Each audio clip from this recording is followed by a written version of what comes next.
Peace. What is up, everybody? I am OnenO, and here we are at Chichen Itza, Mexico. This is an ancient Mayan temple, Mayan pyramids. Now, for the purpose of this video, I've got so much stuff that I could talk about. I'm going to put together a whole blog video with the tour guide and everything that we just got educated on. But what I wanted to speak on here is, previously I've made a video about the Cadueus. And for those of you that know the symbol of the Cadueus, that's the Egyptian symbol of the staff with the two snakes that go around and come up to the central point, and then there's feathers or wings. And this whole symbolism that we talked about last time has to do with the fact that the serpent represents the earth and your material nature. The wings represent the sky and your consciousness, but also the heavenly nature. And then therefore a balanced human body, a balanced human being, has both sides in balance. And when both sides of you, your masculine and your feminine side, are imbalanced, then your whole consciousness becomes coherent. That's the point of that symbol. So when you are balanced, your whole consciousness becomes very, very powerful and coherent. Now this temple that I'm looking at right here, you can kind of see here on the sides, right here, this little slit of light.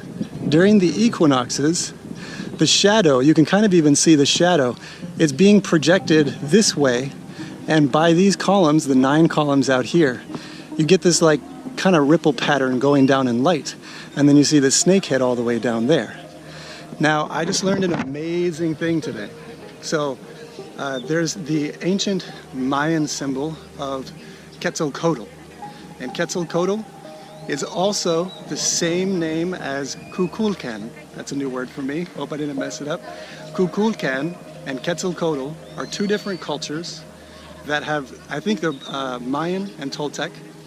And these two words that I just spoke both symbolize the same thing. And they symbolized the feathered serpent. And so the feathered serpent is exactly the same symbol as the Cadueus. And what that means then is the feathered serpent, you have found balance between your masculine energy and your feminine energy, between your material nature and your heavenly nature, your eternal nature. And the balance point is right here in the middle of your chest. And they built an entire temple to remind you about the feathered serpent. And it's echoed all throughout the world. Now, see, I grew up in the Christian world. And in the Christian world, we all fear the snake because we think that the snake is equivalent to the devil and Satan and all of that, which is hilarious because that's a propaganda from the church. But the snake, according to these cultures, it actually represents the idea of rebirth and metamorphosis. And much like we imagine the butterfly to be this symbol of metamorphosis, the snake is the same symbol because once a month, the snake sheds all of its skin and is a new snake. It emerges brand new every month.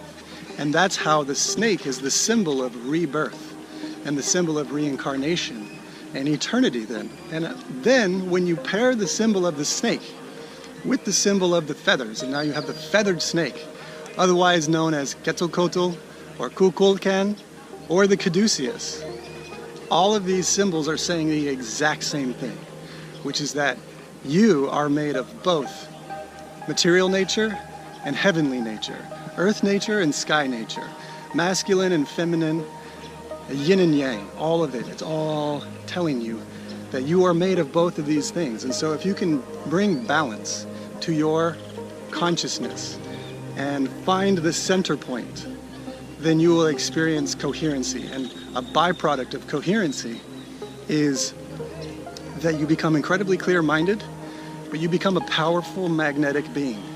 Your energy field, or your Merkaba as it's known, then extends so much farther around you because you've actually brought balance and harmony into your nature. So all of these symbols are all helping you understand more of who you are. And it's amazing how I've come across fear propaganda throughout my studies of mythology and symbolism. The fear propaganda is specifically fear propaganda of snakes and also fear propaganda of these old cultures. And I've even experienced recently, there was a movie, I'm not going to mention the title of it because I don't want to give it promotion, but there was a movie I just watched recently that has Ryan Gosling and what's the dude? Russell Crowe. Those two guys. And at one point they actually use the word Quetzalcoatl, and they talk about it being equivalent to the devil. And I found this amazing. We're watching a Hollywood movie and they're giving fear propaganda about this. So I'm here to create some positive, coherent love propaganda to remind you of what these symbols actually mean. So Quetzalcoatl is the feathered serpent, also known as Kukulkan, the feathered serpent, also known as the Cadueus, the feathered serpent. So, with that being said, I'm going to wrap up the video. I could seriously talk and be here for hours. It's such a beautiful, like, stunning sight. Every time I look at that, I just get goosebumps. But I'm going to get back to my traveling over here, and we're going to be on our way out to Tulum very soon. We're going to see more Mayan pyramids out there, and then I'm going to edit all these videos and get them out to you. So stay tuned. There's going to be a bunch of videos coming up from all my different travel stuff that I'm doing right now. And thanks guys for watching. Please like the video, share with a friend, go to my website at IamOnenO.com, sign the email list so we can stay in touch and you can get updates from me, both here from YouTube as well as just from my blog. And very soon I'm going to be launching a Patreon where you can actually support my traveling adventures and my love for mythology and symbolism. So with that being said, I'm out of here. Thanks for tuning in. Oneness in sound. I am OnenO. Peace. Yeah.